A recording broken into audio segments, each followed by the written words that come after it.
সুপ্রিয় দর্শক, আজকের আলোচনার বিষয় হলো বাংলাদেশের তিনটি গুরুত্বপূর্ণ বাহিনী পুলিশ, আনসার ও র্যাবের নতুন পোশাক নিয়ে সম্প্রতি সমালোচনা এবং বিতর্ক। কেন এই পরিবর্তন, জনগণের মতামত কি বলছে এবং পোশাকগুলো বাহিনীর কার্যক্রমে কতটা কার্যকর, সবকিছু জানুন আজকের এই ভিডিওতে। বাংলাদেশ পুলিশ, আনসার ও র্যাব বাহিনী সম্প্রতি তাদের পোশাক পরিবর্তনে সিদ্ধান্ত নিয়েছে। এই পোশাকগুলোর ডিজাইন আরও আধুনিক এবং কর্মপরিবেশের সঙ্গে মানানসই করার কথা বলা হয়েছে। তবে পরিবর্তনের পর থেকেই বিভিন্ন মহলে অসন্তোষ এবং সমালোচনা দেখা গেছে। জনগণের মতে আগের পোশাকগুলোই তিন বাহিনীর জন্য সবচেয়ে মানানসই এবং ঐতিহ্যবাহী ছিল।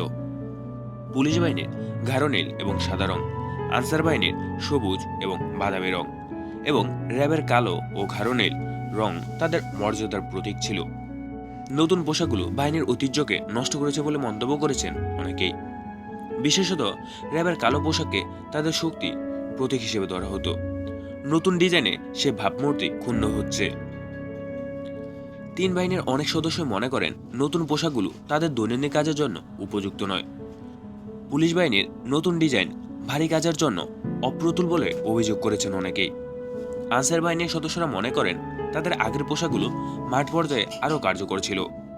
র্যাবের নতুন পোশাক তাদের ঐতিহ্য ও শক্তির প্রতীককে যথাযথভাবে উপস্থাপন করতে ব্যর্থ হতে পারে বলে অনেকে মনে করছেন। আগের পোশাকগুলো শুধু বাহিনীর পরিচয় ছিল না, বরং এটি তাদের প্রতি জনগণের আস্থা ও শ্রদ্ধার প্রতীক ছিল। র্যাবের কালো পোশাক অপরাধীদের মনে ভয় সৃষ্টি করত এবং পুলিশের নীল ও সাদা রঙের শান্তি এবং সুরক্ষার বার্তা দিত।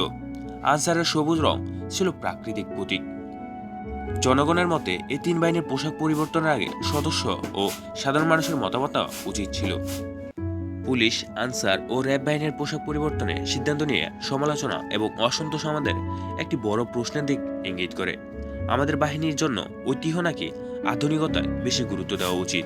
আপনার মতামত কি? নতুন পোশাক পরিবর্তন সম্পর্কে আপনার মতামত জানান কমেন্টের মাধ্যমে।